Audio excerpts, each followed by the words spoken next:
રાજ્યાગોપાય ષડ્વર્ગા જ્ઞેયાસ્તીર્થાનિ ચાંજસા વ્યવહારવિદઃ સભ્યા દંડ્યાશ્ચ લક્ષણૈઃ.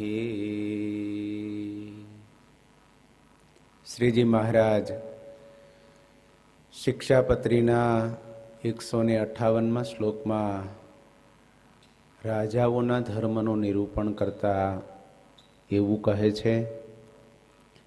અને તે રાજા તેમણે રાજ્યના જે 7 અંગ તથા 4 ઉપાય તથા 6 ગુણ તે જે તે લક્ષણે કરીને યથાર્થપણે જાણવા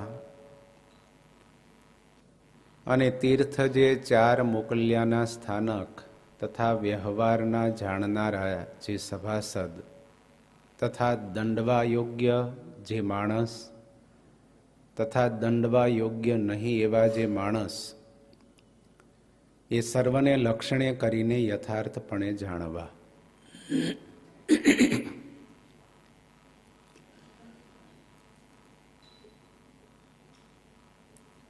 રાજ્ય ધર્મનું પાલન કરનારા, પ્રજાનું શાસન કરનારા રાજા હોય તો એ કેવા ગુણે યુક્ત હોવા જોઈએ?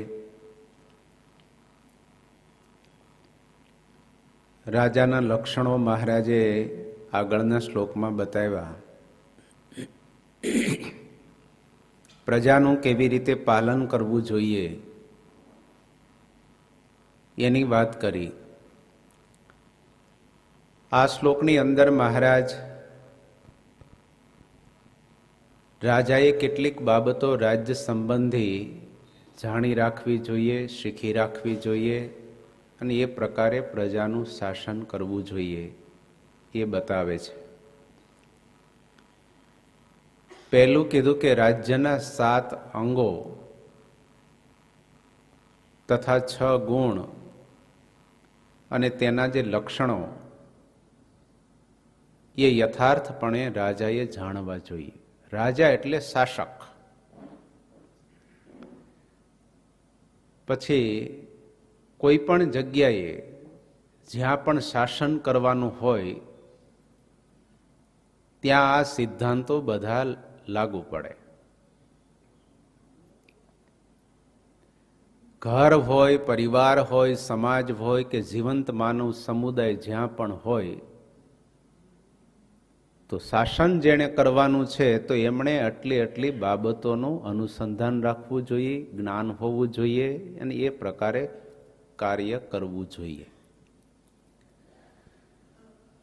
રાજાઓના લક્ષણો અને એમાંય ખાસ કરીને રાજ્યના 7 અંગોના લક્ષણો બતાવતા એવું મહારાજ કહે છે કે 7 અંગો ક્યાં? તો પહેલું રાજા, બીજું અમાત્ય એટલે મંત્રી અથવા પુરોહિત, ત્રીજા રાજ્યના અંગ તરીકે મિત્રોને ગણાવ્યા છે, ચોથું રાષ્ટ્ર એટલે પ્રજા, પાંચમું ખજાનો, છઠ્ઠું કિલ્લેબંધી અને સાતમું સામર્થ્ય. સામર્થ્ય એટલે ચતુરંગી સેના. આ 7 રાજ્યના અંગ છે. એની અંદર આનુષંગિક હાથી, અશ્વ, રથ, પાયદળ એ બધું સૈન્ય. એ સમયે બધા હાથી, ઘોડા, રથ ને એનાથી લડવાનું થતું. એમ અત્યારે હાથીની જગ્યાએ ટેન્કો ગણો.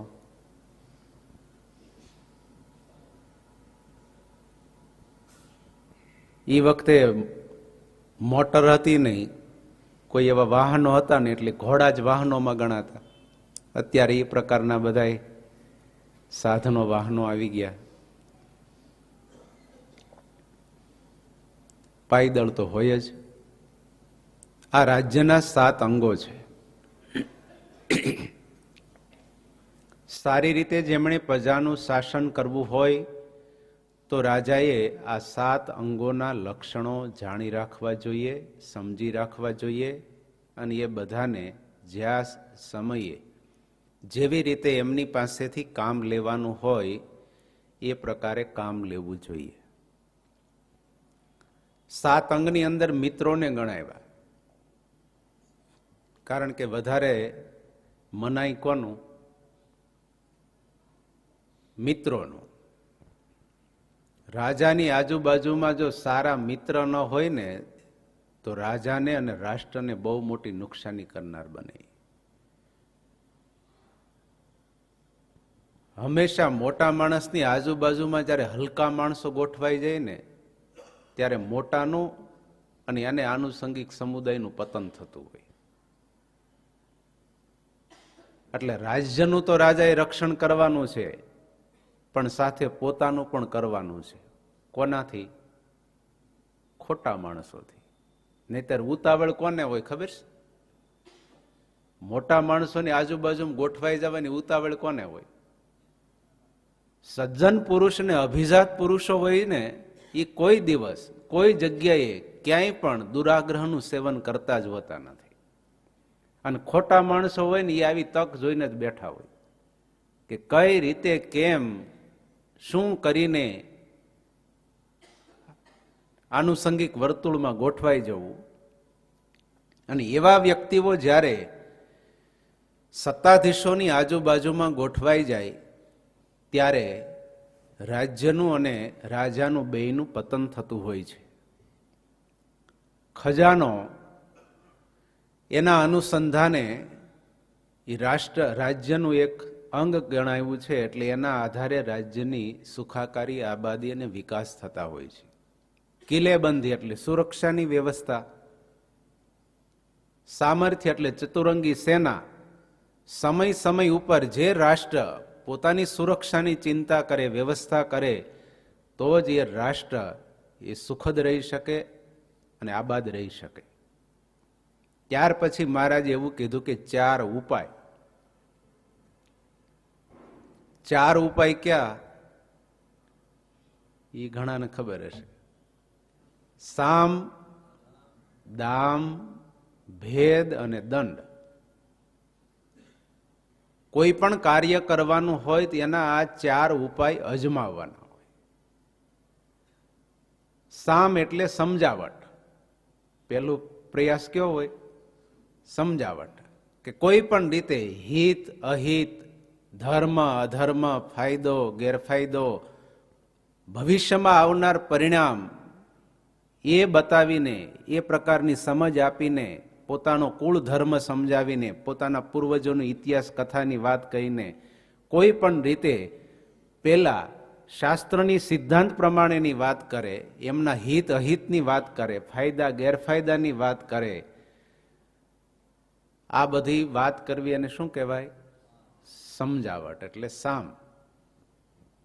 બીજું દામ. ઘણી વખત પોતાના હિત અહિતનો વિચાર ન હોય, પણ માત્ર સ્વાર્થ કેન્દ્રિત વૃત્તિથી જીવન જીવનાર કે કર્મ કરનાર વ્યક્તિ હોય ને એ સમજાવટથી સમજે નહીં.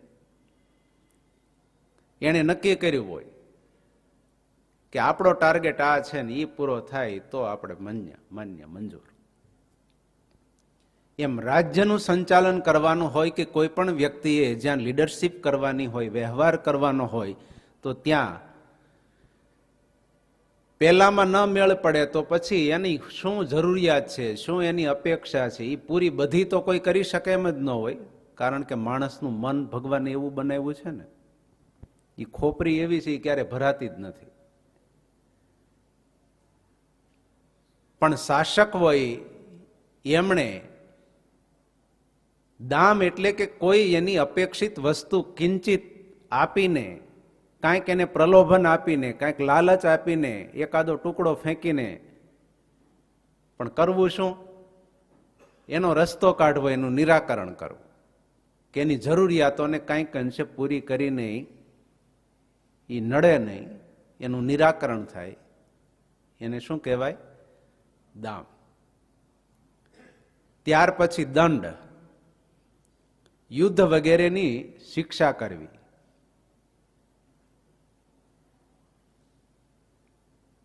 આમ માને એમ ન હોય, દામથી ન માને તો આમ તો ક્રમમાં એવું બતાવ્યું છે કે ભેદની અંદર શું તો કે શત્રુ પક્ષમાં યુક્તિ પ્રયુક્તિથી ફૂટફાટ કરાવે, એકાબીજા સામે વિરોધ ઉભો કરી દે, એટલે એને લડવાનું હોય આની હારે ઓલે હારે લડવા લાગી જાય. એને ભેદની નીતિ કહેવાય કે સમય ઉપર કેવી રીતે કયા વ્યક્તિને માનસિક રીતે ડાયવર્ટ કરીને પોતાના રાજ્યની સુરક્ષા થતી હોય, પોતાનું જેવું હિત થતું હોય એવું યોજના કરી અને એ વ્યક્તિની શક્તિ બીજે લાગી જાય ને પોતાનું જે હાલતું હોય એ રીતે પોતે ચલાવી રાખે, એને ભેદની નીતિ કહેવાય. એકાબીજામાં વિક્ષેપ ઊભો કરાવી અને વ્યક્તિને બીજા કામે લગાડી દેવો એ ભેદની નીતિ કીધી. અને દંડ એટલે ભેદમાં જો કઈ માને એમ ન હોય તો પછી એને શિક્ષા કરવી. અને એથી ને આગળ એક પાંચમો ઉપાય એ બતાવ્યો કે ઉપેક્ષા કરવી. કોઈ રીતે કઈ માને એમ જ ન હોય તો પછી એનું અસ્તિત્વ આ જગતમાં નથી એમ માનવાનું, છોડી જ દેવાનું. એનો સંબંધ, એની હારે એનો વ્યવહાર, એ પ્રકારની કોઈ પણ વસ્તુ એને ઉપેક્ષા કીધી. આવી રીતે રાજાએ 4 ઉપાયો એ પણ જાણી રાખવા જોઈએ અને શીખી રાખવા જોઈએ. કારણ કે રાજાને વિશેષ કરીને વ્યવહાર ધર્મની અંદર રહેવાનું છે, જીવંત વ્યક્તિઓની અંદર રહેવાનું છે, કાર્ય કરવાનું જે છે, પ્રજાનું હિત કેમાં છે એ પ્રકારે એમણે એ ચિંતન કરી અને સમાજ અને પ્રજાની સુખાકારી માટેના આ બધા ઉપાયો અજમાવવાના હોય છે. ત્યાર પછી 6 વર્ગો કીધા. 6 વર્ગની અંદર ક્યાં તો પહેલું સંધિ કરવી. બધાને અરે લડ્યા જ કરવું એવું નહીં. જે રાજા સંધિ કરવાનું સદાયને માટે રાખે છે ને તો એ રાજાની રાષ્ટ્ર હંમેશા સક્ષમ બને છે. અત્યારના બધે પક્ષ હોય તો ગમે એટલું ઝઘડ્યા હોય ને આમ પછી સીટું આવી જાય એટલે શું કરે? સમજૂતી કરીને કાંઈ જાણે થયું જ નથી એવો થકો કરવા તત્પર થઈ જાય કે નહીં 5 વર્ષ સુધી. સંધિ કરવી એટલે સમય ઉપર કયા વ્યક્તિની અંદર ભવિષ્યની સંભાવનાઓ પડેલી છે, શું ફાયદાઓ છે, એવી રીતે પોતાના રાજ્યના હિત માટે સંધિ કરવાનું રાખે. એવા વ્યક્તિઓને પોતાની અંદર પોતાની સાથે હંમેશા જોડતા જાય, એને પ્રોત્સાહન કરતા જાય, એને સમાજની સમક્ષ રજૂ કરતા જાય. આ બધી સંધિના માધ્યમો છે. બીજું વિગ્રહ એટલે વિગ્રહ જગાવવો. ઘણી વખત આવું સમાજની અંદર ક્યાંક એને ભવિષ્યનું ક્યાંક એક મોટું ટાર્ગેટ પૂરો કરવાનો હોય ને એટલે નાના સમાજમાંથી ઊભું કરાવે. વિગ્રહ કોણ કરાવે? એના રાજા શાસકો હોય એમણે જ આ બધી યોજના ગોઠવી હોય કે આવો મુદ્દો ઊભો કરો ને એટલે પછી એમાંથી અમારે જે ટાર્ગેટ ભવિષ્યમાં પૂરા કરવા છે એ સીધા પોતે કરી શકે એમ ન હોય એટલે એ એમ પછી કે આ પ્રજા જનતાનો માગણી છે અને લોકમત આવો છે એટલે અમારે હવે આ કાયદામાં ફેરફાર કરીને આવું કરવાનું અમે નિર્ધાર્યું છે. વિગ્રહ કહેવાય. કોઈ પણ પ્રકારે સમય ઉપર આવી રીતે એકાબીજા વિગ્રહ ઊભા કરીને પ્રજાનું હિત અને રાષ્ટ્રનું હિત જેમાં છે એવું એ વિચારે. 6 વર્ગમાં ત્રીજું યાત. યાત એટલે શત્રુ ઉપર ચડાઈ કરવી. જે પોતાના રાજ્યને, પોતાની પ્રજાને નુકસાન કરતા હોય, રંજાડતા હોય, પરેશાન કરતા હોય અને કોઈ પણ રીતે શામ દામ દંડ અને ભેદથી કોઈ માને એમ જ ન હોય અને સદાયને માટે શત્રુતાનો દાવો ખેલનાર હોય ને તેની ઉપર ચડાઈ કરવાની શૌર્યતા પણ રાજાના દિલમાં અને દિમાગમાં હોવી જોઈએ. ક્ષમા ધર્મ એનો નથી, કારણ કે એ રાષ્ટ્રને અને સમાજને સાથે લઈને બેઠા છે. એટલા માટે શત્રુ ઉપર ચડાઈ કરવાની પણ એમણે તૈયારી રાખવાની હોય છે. દ્વેધી ભાવ, ચોથું દ્વેધી ભાવ એટલે સૈન્યના વિભાગ અને સૈન્યની સંરચના કરવી, એની ગોઠવણી કરવી, કેવી રીતે કયા પ્રકારના સૈન્યની શસ્ત્રની કે સુરક્ષા માટેની તમામ જરૂરિયાતો સમયને અનુરૂપ હોય એને વિકસાવવી, એને દ્વેધી ભાવ કહેવાય. પાંચમું સમાશ્રય. સમાશ્રય એટલે બળવાનને શરણે જવું. પોતાને ખબર જ હોય, પોતાનું માપ કાઢી રાખ્યું હોય કે આ અતિ સક્ષમ છે, કોઈ પણ પ્રયાસો કરવા છતાંય આપણે એને જીતી શકીએ એમ નથી, તો એની સાથે બાયું ન ચડાવવી. ત્યાં શું કરવું? સમાશ્રય એટલે એમને શરણે જવું, ત્યાં દાસ થઈ જવું, એમાં ફાયદો. તો એના તરફથી કંઈક સહાય મળે, સમય ઉપર ક્યાંક જરૂરિયાત હોય તો એ પ્રોવાઈડ કરે. એટલે સમાશ્રય એટલે બળવાન જે રાજા હોય એને શરણે જવું.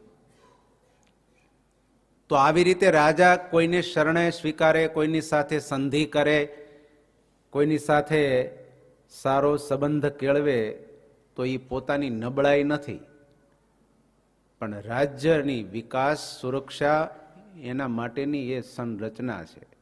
અને એ 6 વર્ગનો એક વર્ગ છે. છઠ્ઠું સ્થાન. સ્થાન એટલે કોઈ પણ પ્રકારની પ્રવૃત્તિ ન કરતા પોતાનું સ્થાન સાચવીને બેસી રહેવું. સમય ઉપર ક્યારેક ક્યારેક એવી પરિસ્થિતિ આવે કે કાંઈ પણ કરવા જાય તો પોતાનું જાય એમ હોય, તો કમસે કમ પહેલા પોતાનું સ્થાન જળવાય, સુરક્ષિત રહે, એના માટે સમય ઉપર એને ધીરજ રાખી અને પોતાનું સ્થાન જાળવવું. ત્યાર પછી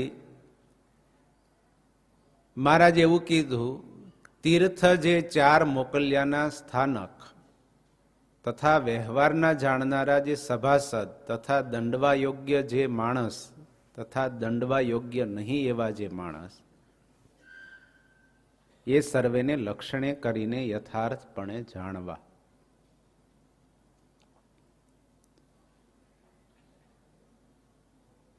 તીર્થ જે 4 મોકલ્યાના સ્થાનક એટલે શું?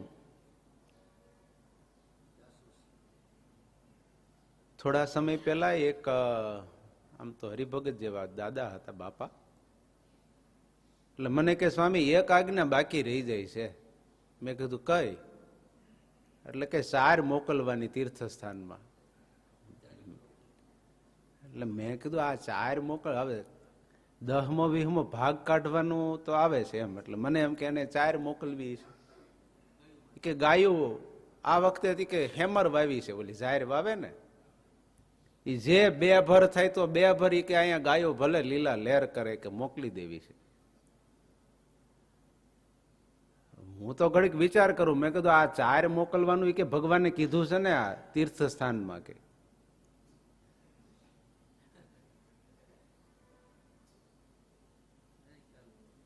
ઘણાને ખબર જ ન હોય એમ. પછી જયારે સ્પષ્ટતા કરી ત્યારે મેં કીધું દાદા ઠીક છે, સારું તમારી ભાવના છે, પણ એ 10મા 20મા ભાગમાં મને કે આ ન ગણે ને, આ જુદી કહેવાય ને, કે એ મહારાજે જુદું લખ્યું છે. કેમ? કે શિક્ષાપત્રીમાં કોઈ દી કથામાં બેઠા જ ન હોય અને ખાલી શિક્ષાપત્રી સવારે 5 શ્લોક વાંચ્યા હોય તો એ આ રાજાના ધર્મોના 4 એ ગાયું ભાગમાં આવે.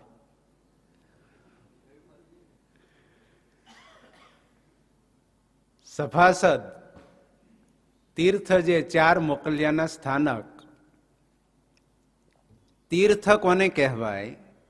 તારનાર બને એને તીર્થ કહેવાય, અથવા તારવાનું કામ કરે એને તીર્થ કહેવાય. રાજાના તીર્થ અને આધ્યાત્મિક તીર્થ એ બે જુદા છે. રાજા હોય એ સદભાવનાથી જેની મુલાકાત લેતા હોય ને, તીર્થમાં હંમેશા સદભાવનાથી ને જવાનું હોય.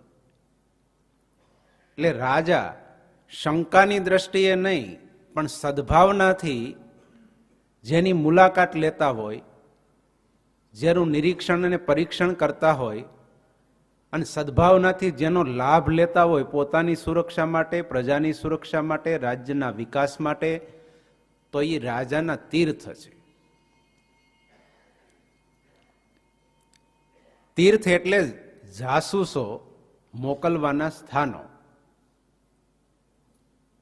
આવા સ્થાનો પોતાની રક્ષા કરવાના 15 જગ્યા સ્થાનક છે. અને એ બધા રાજ્યની રક્ષામાં એની યોજના કરવી, એનો ઉપયોગ કરવાનો રાજાએ હોય છે. અને એ સ્થાનકોની અંદર પાછા 18 પ્રકારો છે. 4 એટલે ખાનગી વિશ્વાસુ દૂત જેને કહેવાય, શાસ્ત્રમાં જાસૂસ, અને રાજાની આંખો કીધી છે જાસૂસને. આવા જે રાજાએ પોતપોતાના જે અલગ અલગ જગ્યાએ જાસૂસો રાખ્યા હોય, તો એ રાજા વતી એ જોવે છે કે પ્રજામાં, સમાજમાં આવા મુખ્ય સ્થાનોની અંદર શું ચાલે છે, કેવી રીતે ચાલે છે. એ રાજાની આંખો બની અને સમાજનું દર્શન કરે છે. અને એના દ્વારા જે પોતાની પાસે આવે છે એનાથી એ નિર્ણય કરી અને એ પ્રકારે રાજ્યનું હિત હોય એવું વિચારે અને કરે.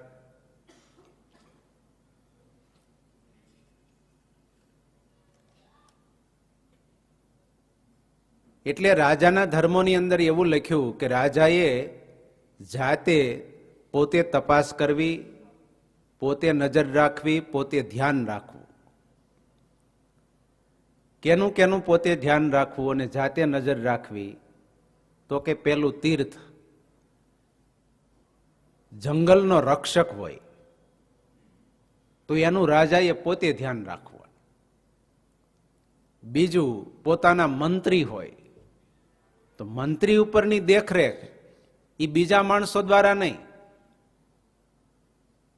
એનું પોતે કર્તવ્ય કર્મ કરી અને મંત્રી સાથેની જે કાંઈ ગોષ્ઠી હોય, વિચારણા હોય, કે એના વર્તન, વિચાર, કાર્ય શું છે એ પોતે રાજાએ રાખવાનું. ત્રીજું, યુવરાજ. યુવરાજ હોય તો એની દેખરેખે અને એનું વર્તન, વિચાર, એની ક્રિયાઓ શું શું કેવા પ્રકારની છે એ બધું રાજાએ ધ્યાન રાખવાનું. તથા ઋણ લેવું. રાજ્યના સંચાલન માટે ક્યારેક ધનની જરૂર પડે અને ઋણ લેવાનું થાય તો એ વિચારણા કે એ કર્મ કોને કરવું? રાજાએ. અથવા તો ઋણ કરેલું હોય અને દેવાનું થાય તો એમાં રાજા પોતે ઇન્વોલ્વ હોવા જોઈએ.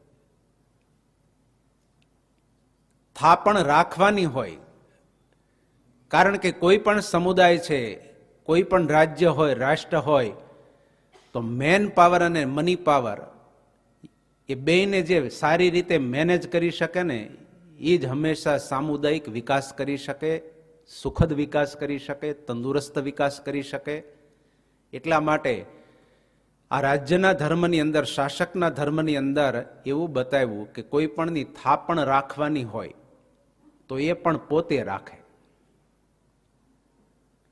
હાલે એટલું તું હાચે, મારે એટલી ચિંતા ઓછી, એમ કરી અને બીજાને સોંપે તો એમાંથી કેટલીક સમસ્યાઓ ઊભી થાય. એટલે રાજાએ રાજ્ય સંબંધી થાપણ હોય તો એમણે પોતે રાખવી. વસૂલાત સાચવવી. પ્રજામાંથી કર વગેરે જે કાંઈ આવેલો હોય વસૂલ કરેલું હોય તો એની પોતે જાતે દેખરેખ રાખવી. પરદેશની અંદર કે અન્ય રાજ્યની અંદર કોઈ પણ લે વેચ કરતા હોય, આયાત નિકાસ કરતા હોય તો એની ઉપર સીધું રાજાનું અનુસંધાન અને અનુશાસન હોવું જોઈએ.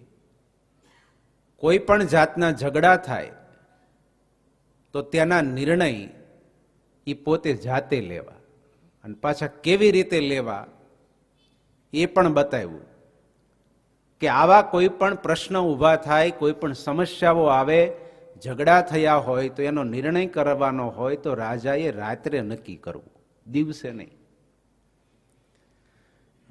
બધાય વ્યવહારો પૂરા થઈ ગયા હોય અને શાંત ચિત્તે રાત્રિના સમયે પોતે જાતે વિચારીને પોતાના અંગત માણસોની સલાહ લેવાની, એની સાથે વિચાર વિમર્શ ગોષ્ઠી કરી પૂર્વાપરના અનુસંધાન અને પૂર્વાપરના પરિણામનો વિચાર કરી અને શાસકે કોઈ પણ ઊભી થયેલી સમસ્યાના નિરાકરણ કરવા માટે એનો ઉકેલ શોધવો. સલાહકારની સલાહ લેવી તો સલાહકાર કેવો હોવો જોઈએ એ બતાવ્યું. આજુબાજુ ગોઠવાઈ ગયા હોય એની સલાહ લઈ લેવી એવું નહીં. સલાહકાર કેવો હોવો જોઈએ? જ્ઞાન વૃદ્ધ હોવા જોઈએ, વિશ્વાસુ હોવા જોઈએ, રાજા પ્રત્યે પૂર્ણ અને સમર્પિત પ્રીતિવાળા હોવા જોઈએ, પોતાની જિંદગીનો અનુભવ હોય, સમાજનો અનુભવ હોય, વ્યવહારનો અનુભવ હોય, એવા હોવા જોઈએ. આ બાબતમાં કઈ ખબર જ પડતી ન હોય અને એ સલાહ આપે ને એ પ્રકારે કરે તો કેટલાયનું અહિત થાય. સાથે જે સલાહ આપનાર હોય એ પોતે સ્વાર્થ અને અહમને છોડીને રાજા, રાજ્ય અને પ્રજાનું જેમાં હિત સમાયેલું હોય અને એ કદાચ રાજાની રુચિથી બહાર કોઈ પણ હોય તોય પણ શિષ્ટ અને રાજાની મેન મર્યાદાને જાળવીને પણ હિત તરફ દોરનારની વૃત્તિ જેની હોય એવા સલાહકાર હોવા જોઈએ. શાસ્ત્રના મર્મ જ્ઞાતા હોવા જોઈએ કે જે કાંઈ પોતે આમાંથી નિર્ણય કરે છે, વિચાર કરે છે અથવા તો રાજાને એ પ્રકારે સલાહ આપે છે તો એને પણ એક શાસ્ત્રનું જ્ઞાન હોવું જોઈએ. પોતાની ઈચ્છા હોય, પોતાને ગમતું હોય, પણ જો શાસ્ત્ર વિરુદ્ધ હોય તો એ ન કરે. શાસ્ત્રના મર્મના જ્ઞાતા હોવા જોઈએ અને નીતિ નિપુણ હોવા જોઈએ. સમય ઉપર કેવા પ્રકારની કેવી વ્યક્તિ છે, કેવો પ્રશ્ન છે અને કેવી રીતે કયા પ્રકારે એનું નિરાકરણ રાજ્યના, રાષ્ટ્રના અને પ્રજાના હિતમાં હોઈ શકે, આ બધી જ બાબતોનો વિચાર કરી અને રાજાને સલાહ આપનાર હોય તો એવા સલાહકારો રાજાએ પોતાની પાસે રાખી કોઈ પણ પ્રકારે આવા પ્રશ્ન હોય તો એની સાથે વિચાર વિમર્શ કરી અને એનું સુખદ નિરાકરણ કરવું જોઈએ. પણ એ કરવાનું કોને? રાજાએ પોતે.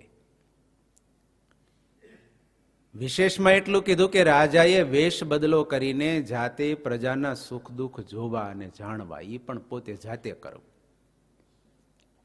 બીજા જે જાસૂસો વગેરે રાખ્યા હોય અને એ બધાએ રિપોર્ટ કરતા હોય, પણ છતાંય પ્રજાના હિત માટે, સુખ માટે સામાન્ય ગરીબ માણસોને મળે, સુખી માણસોને મળે, વેશ બદલો કરીને અન્ય લોકોને ખબર ન પડે કે આ રાજા છે, એવી રીતે પ્રજાની અંદર, ગામડાઓની અંદર ગરીબો પાસે જઈને વાસ્તવિક એના જીવનની અંદર શું જરૂરિયાત છે, કેવી એની સ્થિતિ છે, કેવા પ્રકારનું એ જીવન જીવે છે, એ રાજાએ પોતે જાતે ક્યારેક ક્યારેક આવવું જઈ અને જોવું. કેવળ બીજા દ્વારા જ અભિપ્રાયો આવે એટલું જ માનીને સ્વીકાર્યા ન કરવું. અને આવી રીતે જો રાજા વેશ પલટો કરીને પ્રજાની અંદર જે કાંઈ વાસ્તવિકતા છે એનું નિરીક્ષણ કરતા હોય ને એ પ્રકારે નિર્ણય કરતા હોય ને તો આનુષંગિક જે આ બધા અંગ કીધા ને એ અંગ પણ રાજાવતી કર્મ કરનારા છે, પણ એ પણ સજાગ રહે, જાગૃત રહે કે અમે કંઈક આવો અભિપ્રાય આપશું, પણ એ પોતે જાતે પરીક્ષણ કર્યું હશે તો. એટલે પ્રજાહિતને માટે રાજાએ જાતે આટલી બાબતો કરવી, તો એનું રાજ્ય છે એ સુરક્ષિત રહે અને સુવિકસિત રહે. રાજાએ ક્યારેય પણ રાજ્યનો મદ ન કરવો. લ્યો, દારૂનો મદ ન કરવો, પણ હારે કયો મદ ન કરવો? રાજ્યનો એને મદ ન કરવો. કારણ કે આખરે બધા એને બેસાડનારા તો કોણ છે? ભાઈ કોક ખુરશી આપી શકે તે લઈ ન શકે. અને અત્યારે તો બહુ તકલીફ વાળો હોય, એકાદો ટાંગો ખેંચે તો એની ખુરશી ખંભે નાખીને હાલતું થવાનું. એવું જ છે ને. એટલે રાજ્યનો મદ ન કરવો. જો રાજ્ય કેરો મદ હોય જેને, સુજે નહીં ધર્મ અધર્મ એને, કરે સદા તે ન કર્યાનું કામ, પ્રભુ તણો ત્રાસ તજે તમામ. જો ઉપજે દ્વેષ દિલે લગાર, તો જીવ લે તો ન કરે જવાર.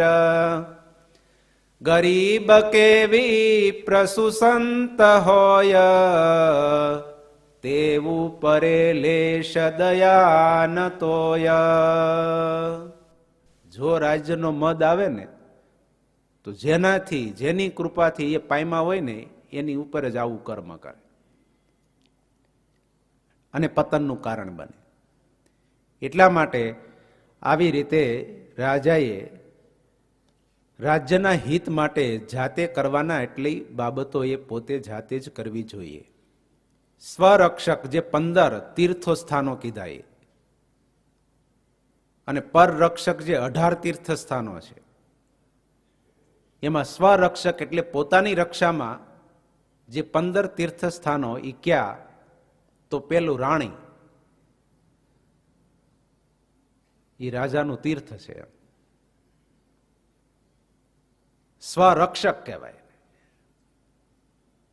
એટલે તીર્થના જેવી પવિત્ર ભાવના અને તીર્થના જેવી એની સાથેની દ્રષ્ટિ રાખવી. એનો અર્થ એ કે જો એની સાથેનો સંબંધ બગાડે તો શું પ્રશ્ન થાય? કેટલીક એ કથાઓમાં સાંભળ્યું જ હોય, વાંચ્યું જ હોય ને, કે રાણીએ આવું કર્યું. એટલે રાજાના સ્વરક્ષક તીર્થ છે આ 15. એ રાજાએ જાણી રાખવા.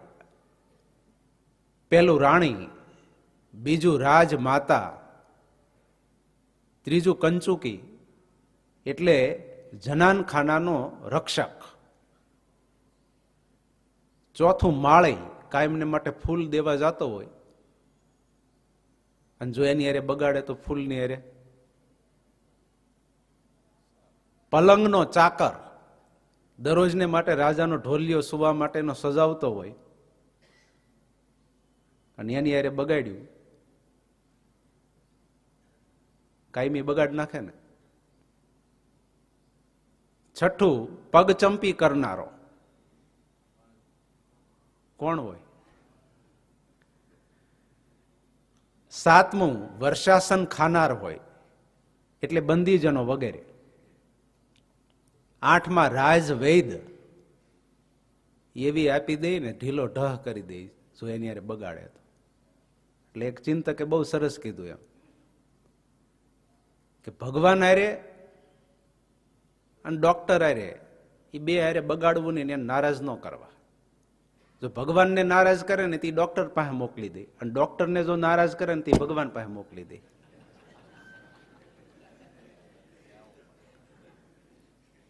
એ બેન રાજી રાખવા, એને કુરાજી ન થવા દેવા.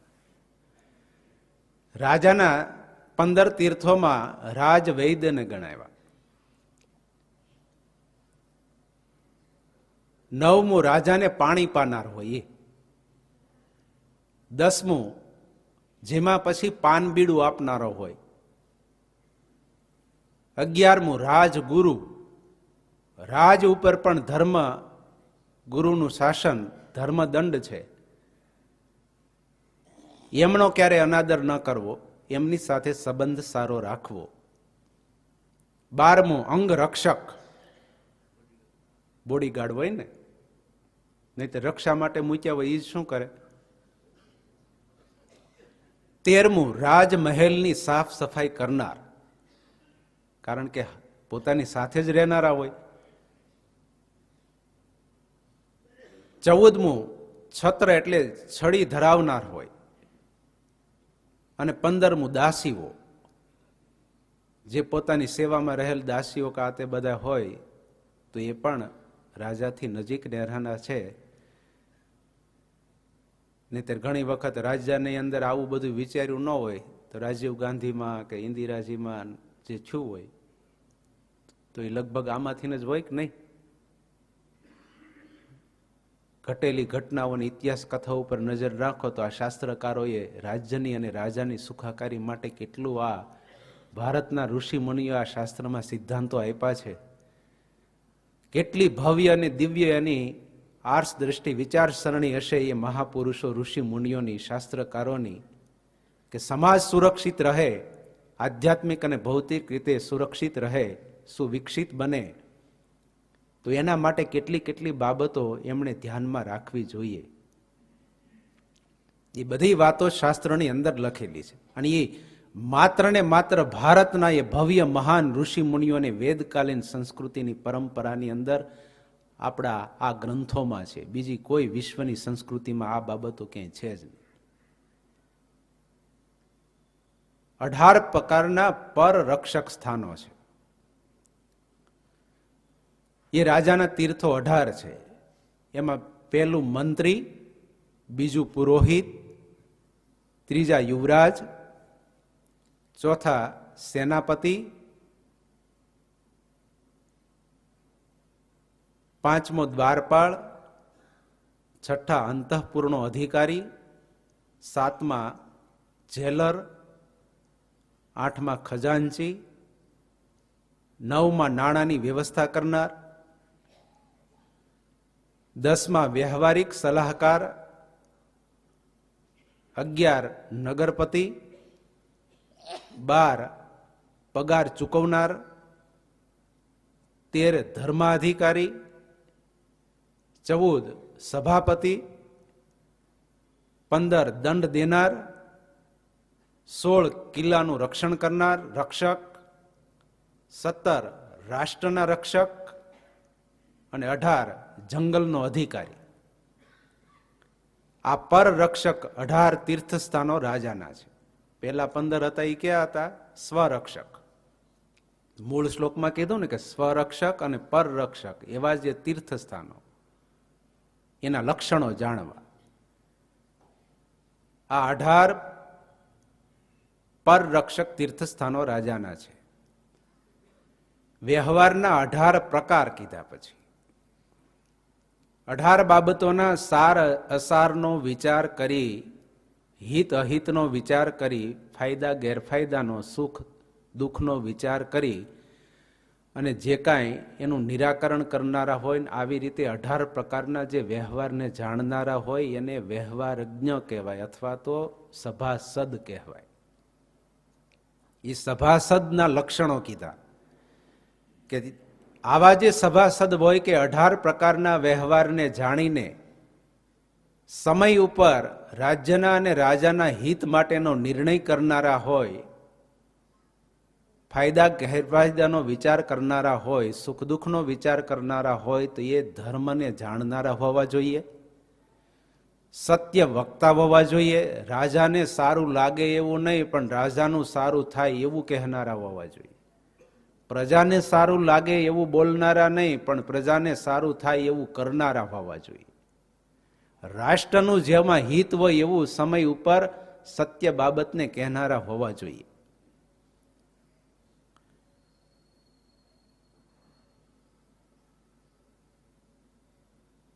શત્રુ અને મિત્ર તરફ સંભાવ રાખનારા હોવા જોઈએ. આવી રીતે સભાસદ હોય અને વ્યવહારજ્ઞ હોય એટલા લક્ષણે યુક્ત તે હોવા જોઈએ. શિક્ષા કરવા યોગ્ય, દંડ કરવા યોગ્ય અને દંડ કરવા યોગ્ય કોણ નથી એનું જ્ઞાન પણ રાજાને, શાસકને હોવું જોઈએ. એટલા માટે મહારાજે મૂળ શ્લોકમાં એવું કીધું કે દંડવા યોગ્ય અને નહીં દંડવા યોગ્ય કોણ છે એ પણ જાણી રાખવું જોઈએ. દંડવા યોગ્ય કોણ? તો પેલું પોતાનો ધર્મ તજનાર, જે પોતાનો આશ્રમ ધર્મ છે એ આશ્રમ ધર્મનો ત્યાગ કરનાર કોઈ વ્યક્તિ હોય તો એ દંડને પાત્ર છે. બીજું, સમાજની અંદર પાખંડ ચલાવતો હોય ને તો એ રાજદંડને પાત્ર છે. ત્રીજું, સાધુનો દ્રોહ કરનાર હોય ને તો એ રાજ્યની અંદર શિક્ષાને પાત્ર છે. પાંચમું, ગરીબને પીડનાર હોય.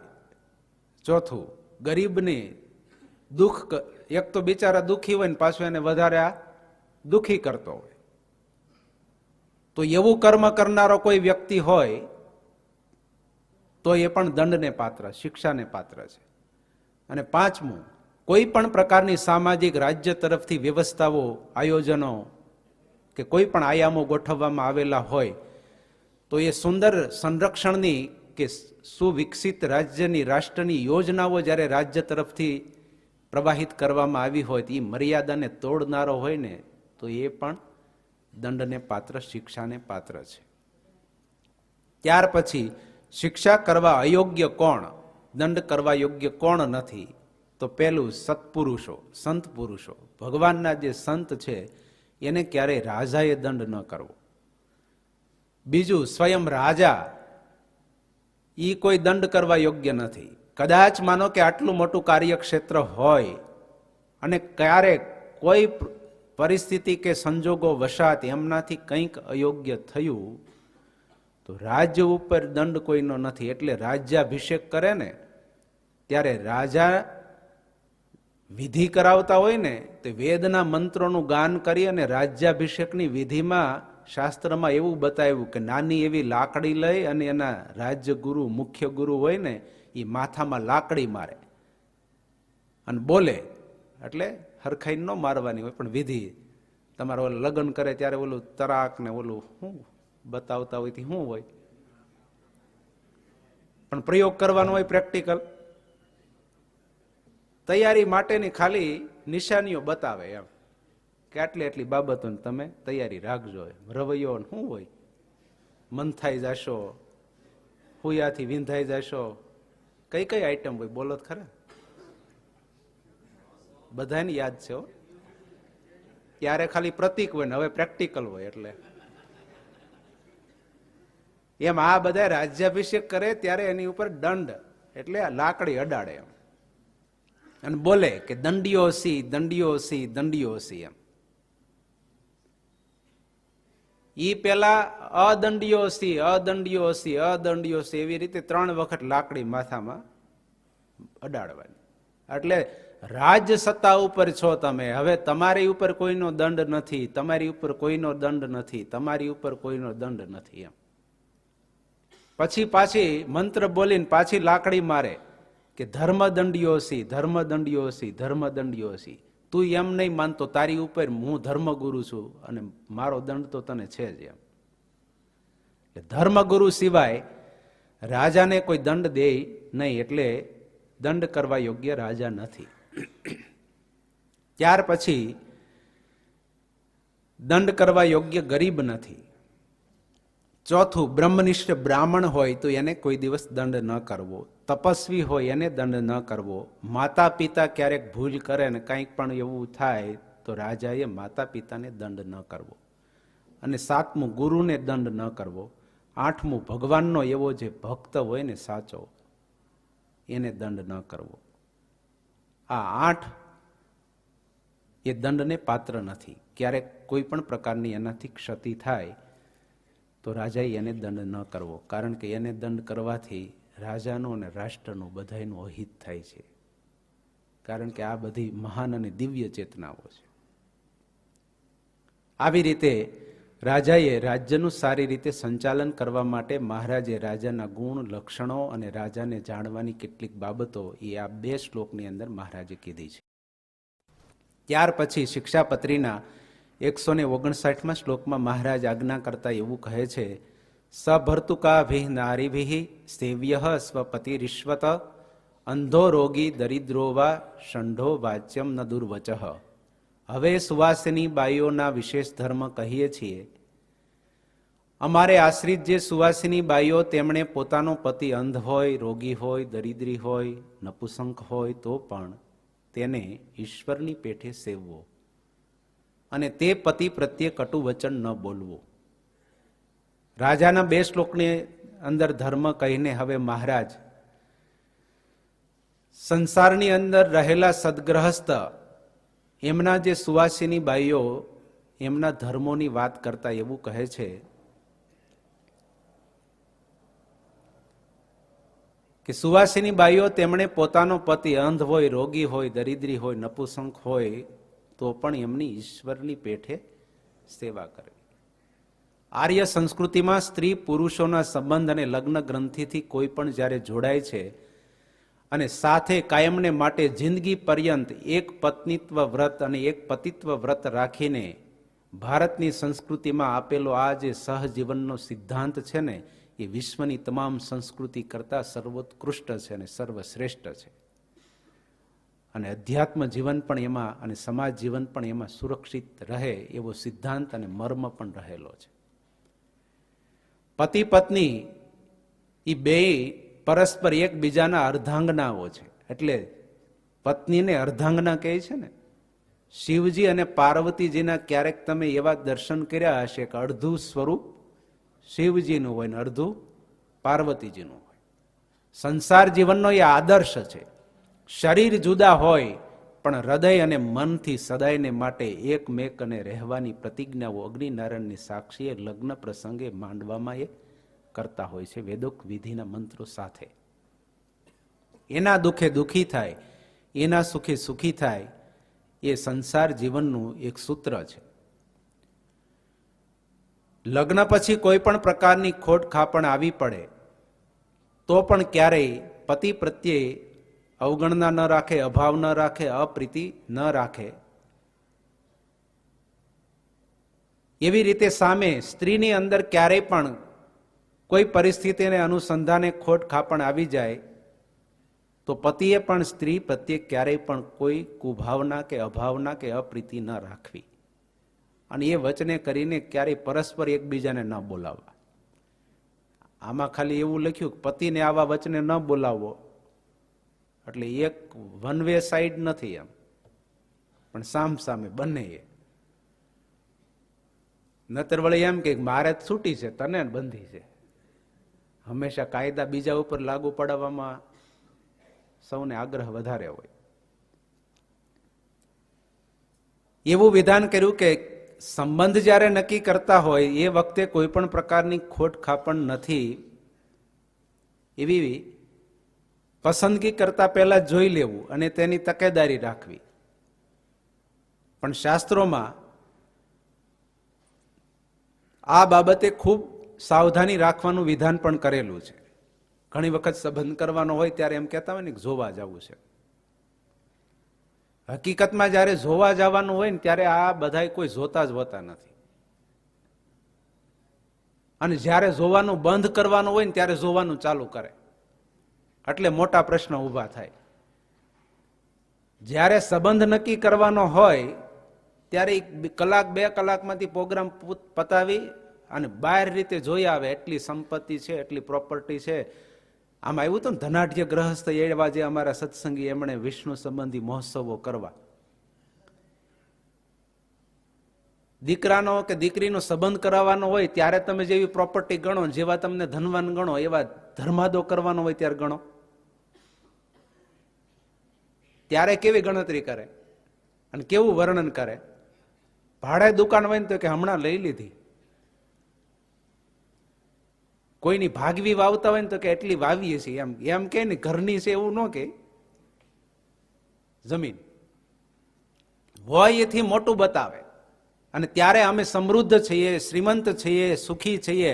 અને મોટા ભાગના જેનાથી મૂલ્યોથી સંસાર જીવન સુખદ રીતે ચાલે છે ને એનો કોઈ વિચાર જ કરતા નથી ને જોતાય નથી. સ્વભાવ જોવે, એની અભિજાતતા જોવે, એની મર્યાદાઓ જોવે, એનો ધર્મ જોવે, એનો સંસ્કાર જોવે, એના કુળમાં પરંપરામાં કેવી રીતે કોણ કેમ રહે છે એને જોવે. માત્ર ભૌતિક સંપત્તિથી શું સંસાર જીવન સુખી થાય અને સારી રીતે ચાલે છે?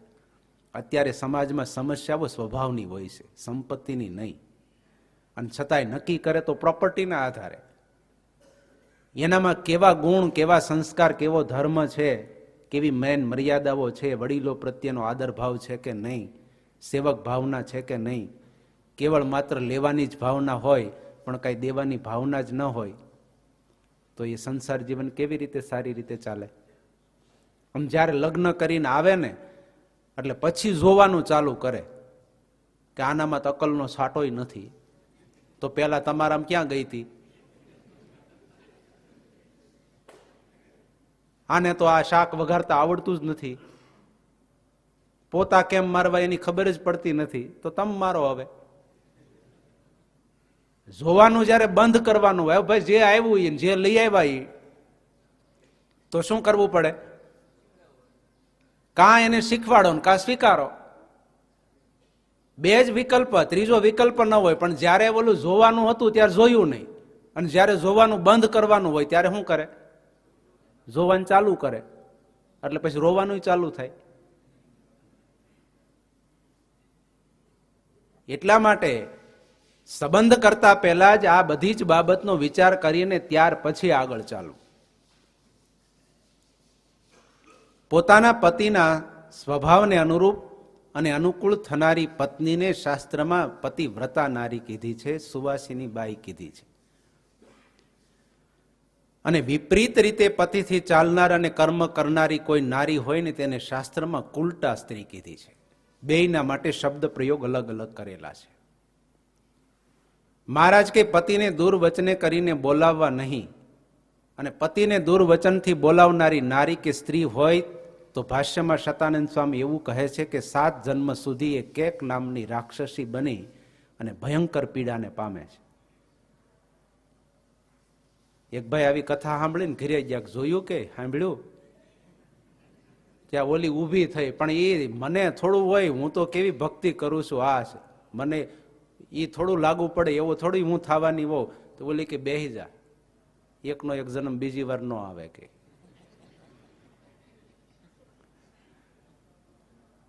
કેક નામની રાક્ષસી થઈ જો પતિને આવા વચને કરીને બોલાવે તો. સન્નારી સ્ત્રી હોય એ પોતાના ઘરની સ્થિતિ પ્રમાણે વર્તે, એ પ્રકારે ખર્ચ કરે. ઘરને શોભાવવાનું મુખ્ય કાર્ય સ્ત્રીએ કરવાનું હોય છે. બાળકોનું પોષણ કરવાનું હોય, એમને સંસ્કાર આપવાના હોય, ઘરનું કેવી રીતે સારું દેખાય, પતિની આબરૂ વધે એ રીતે કર્મ કરવું એ પતિવ્રતા નારીનો ધર્મ છે. ક્યારેક ઘરની અંદર કોઈ વસ્તુ પદાર્થ કે સંપત્તિની અછત હોય તો પણ એની વાત રજૂઆત પતિને પીડા થાય અને દુઃખ થાય એવી રીતે ક્યારેય કરે નહીં. ઓછામાં ઓછી વસ્તુથી એ પોતાના ઘરનું પરિવારનું પોષણ થાય એવી રીતે વિચાર કરીને ગોઠવણી કરે. ભરત ભરી દરણા દળી ચલવે ઘર વ્યવહાર, પણ કહેવું પડે નહીં કંથને જો હોય સ્ત્રીયા હોશિયાર. આવે પરોણા આંગણે તો તુરંત રસોઈ તૈયાર, પણ કહેવું પડે નહીં કંથને જો હોય સ્ત્રીયા હોશિયાર. એટલે તો સ્ત્રીને ઘરનું ઢાંકણ કીધું છે. એનો આ ધર્મ છે કે જે સ્થિતિમાં ભગવાને રાખ્યા છે ને જેવું આપણી પાસે છે એમાંથી કેમ સારું થાય એમ ધ્યાન રાખીને ચલાવવાનું રાખે. ઘરમાં ઘી, તેલ કે કોઈ પણ વસ્તુ મીઠું વગેરે ખૂટી ગયા હોય ને તો એમ ન કે ઘી નથી, તેલ નથી, મીઠું નથી, પણ એવું શબ્દ પ્રયોગ કરવો. જે ઘરમાં નથી નથીના પ્રયોગ થાય છે ને તેમાંથી હોય તોય વયું જાય છે એવું લખ્યું. પણ ખૂટી જવા આવ્યું હોય તો એવો પ્રયોગ કરે કે હવે ઘી પૂરું થઈ જવા આવ્યું છે, હવે તેલનો ડબ્બાનું તળિયું હાવ દેખાઈ ગયું છે, મીઠું તમે ક્યારે લેતા આવશો? શું કહેવાનું? વસ્તુ તો એની જ છે, પાછું હામું એવું ન કેવું તારા થઈ રહ્યું છે એમ, નહીતર વળી પાછા પ્રોબ્લેમ ઉભા થાય. પણ ઘી થઈ રહેવા આવ્યું છે એમ, બરણીમાં હાવ તેલનું તો તળિયું દેખાવા માંડ્યું છે હવે, એટલે ખબર પડી જાય કે નહીં હવે આપણે લેવું પડશે.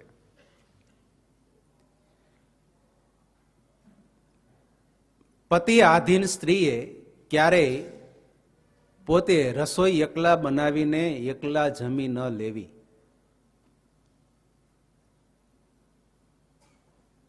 નહીતર ઘણી વખત એવું વિચાર કરે કે એનો શું નેઠો હોય છે, કઈ મારે ક્યાં સુધી ભૂખ્યા તરસ્યા મરી રહેવું, આમ આ તો કાયમનું થયું, ટાણે સારું બનાવીને ખાઈ લો, પછી જે વધ્યું એ આવે ડાઇનિંગ ટેબલ ઉપર મૂકી દેવું, એની રીતે ખાઈ લે, ખાવું હોય તો, ભૂખ લાગી હોય તો. એવું ન રાખવું. પતિને જમાડીને જે પત્ની જમે અથવા પ્રથમ પતિની થાળી પીરસીને પછી જે પત્ની જમે છે, તો એ ઘરની અંદર, એ પરિવારની અંદર સદાયને માટે લક્ષ્મી વાસ કરીને રહે છે. એ પરિવાર અને ઘરનું આરોગ્ય કાયમને માટે સુરક્ષિત રહે છે. અને ત્રીજો ફાયદો એવો કીધું કે સદબુદ્ધિવાન સંતાનો એને પ્રાપ્ત થાય છે. આપણા ઋષિ મુનિઓ કે પૂર્વકાલીન પૂર્વજોએ, વડીલોએ જે આ બધી પરંપરાઓ ચલાવી હતી ને, એ કોઈને ત્રાસ આપવા માટે નહીં, પણ સંસારને સુખદ બનાવવા માટે હતી. અને શાસ્ત્રો એને સંમતિ આપે છે. કોઈ દિન એની એક પત્ની એના ઘરવાળા માટે દૂધ ને કેસર ઓલું એલચી નાખીને કટોરો લઈને આવી, ઓલો ચક્કર ખાઈ ગયો. કોઈ દિન એને આજ આ 2 ઘૂંટડા પીને પછી પૂછ્યું કેમ આજે આ શું છે? એ કે શું છે, હું પી જાઉં કે અટાણે, મારે કઈ નથી કેવું. કે પી પણ કહેતો ખરી કે હું કે આજ નાગ પાંચમ છે તો આ સોસાયટી મારે ક્યાં ગોતવા જાવો? દૂધ પાવાનો વિધિ હોય કે નાગને?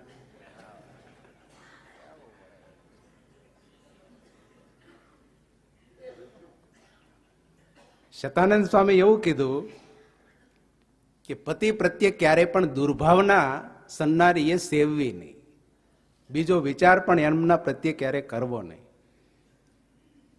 ઘણી વખત એવું બને, શતાનંદ સ્વામી એવું લખ્યું કે પતિનો સ્વભાવ ક્યારેક બહુ ક્રોધી હોય, વાત વાતમાં ખીજાઈ જતા હોય, ઝેરી હોય, એમ કહેવાય ને, આળસુ હોય, પ્રમાદી હોય, લોભી હોય, તો શું કરવું? હવે એના માટે કઈ સિસ્ટમ આવતી નથી કે આને ડિલીટ કરીને નવું ઇન્સ્ટોલ કરી દે.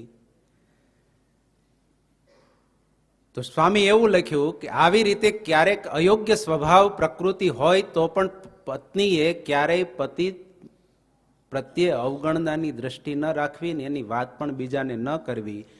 મનમાં એમ વિચાર કરવો કે ભલે ને આવો એનો સ્વભાવ છે, પણ ભગવાનની કૃપા હશે, એમની દયા થશે તો ભગવાન તો સર્વ રીતે સમર્થ છે, એ અમારું જીવન સુખમય બને, સંતોષમય વીતે અને શાંતિમય પસાર થાય, એના માટે હું હૃદયથી ભગવાનને પ્રાર્થના કરીશ. એવો વિશ્વાસ રાખીને ભગવાનની પ્રાર્થના કરે ને તો પતિની પ્રકૃતિનું પરિવર્તન કરવાની ક્ષમતા પતિવ્રતા નારીમાં છે. એવું પણ વિધાન કરેલું છે. અવગણના કરવાથી પ્રકૃતિ સુધરતી નથી. પરમાત્માની વિશ્વાસપૂર્વકની પ્રાર્થના એ વ્યક્તિની આંતરજીવનની આવી સ્વાભાવિક પ્રકૃતિનું પણ પરિવર્તન કરી શકે છે. પતિની ઈશ્વર બુદ્ધિએ માનીને સેવા કરવી. સ્વામી એવું લખ્યું કે પતિને ઈશ્વર માનવા એટલે ઈશ્વર જેમ નિયંતા છે એવી રીતે સર્વ જગતના નિયંતા એવું નહીં, પણ ઈશ્વરના પ્રત્યે જેવી નિર્મળ ભાવના અને નિર્મળ બુદ્ધિ છે એવી પતિના વિશે નિર્મળ બુદ્ધિ અને નિર્મળ ભાવના રાખી અને એમની સેવા કરવી. ઈશ એટલે મહેશ, શિવજી, વર એટલે શ્રેષ્ઠ. શિવજીના જેવી મહાદેવની પેઠે સેવવા યોગ્ય એવો અભિપ્રાય સ્વામીએ લખ્યો. પાર્વતી જેમ કઈ સાધન સગવડતા ન હોવા છતાં પણ ક્યારેય પણ પતિ પ્રત્યે કુભાવના એમણે સેવી નથી ને કોઈ પણ પ્રકારની ફરિયાદ કરી નથી. અને સદાયને માટે શિવજીની મરજીમાં જ જેવી રીતે સતી વર્ત્યા એવી રીતે ઈશ્વર એટલે ઈશ એટલે મહેશ પ્રત્યે જેવી રીતે સતી સીતા પાર્વતીજીએ ભાવના રાખી અને સંબંધ કેળવો એવી રીતે ભાવના રાખીને પતિવ્રતાનો ધર્મ નિભાવવો. નહીતર ઘણી વખત આવું હોય, 60 વર્ષે ઘણા ખેદ કરતા હોય કે મારા બાપને હું હુજુક તમને પરણાવી. એવું ન કરવું. હવે જે કઈ બાકી રહ્યું હોય ને શ્રદ્ધાપૂર્વક મહાત્મા જ્ઞાને સહિત પૂરું કરવું. હવે 60-70 વૈયા ગયા, હવે કેટલા કાઢવાના? બહોત ગઈ થોડી રહી. અને આવી રીતે ફરિયાદ કરે તો એનાથી કઈ પૂરું થઈ જાય નહીં. ભક્તિ માતાને બાલ શર્માએ જે ઉપદેશ વચનો કહેલા, અનસુયા, દ્રૌપદી, સીતા વગેરેના ધર્મને તમે અનુસરજો, પતિ પ્રત્યે ક્યારેય પણ કટુ વચન બોલશો નહીં, એ બધા જે પતિવ્રતાના ધર્મો સત્સંગી જીવનની અંદર શતાનંદ સ્વામીએ પણ કીધેલા છે. આવી રીતે મહારાજે સુવાસિની જે સ્ત્રીઓ હોય એમણે પતિ પ્રત્યે કેવી ભાવના રાખવી અને કેવું કર્મ કરવું અને કેવી રીતે માનસિક અને હૃદયની ભાવનાઓ અને વિચારો રાખવા એની વાત મહારાજે આ શ્લોકમાં કરેલી છે. બોલો સહજાનંદ સ્વામી મહારાજની.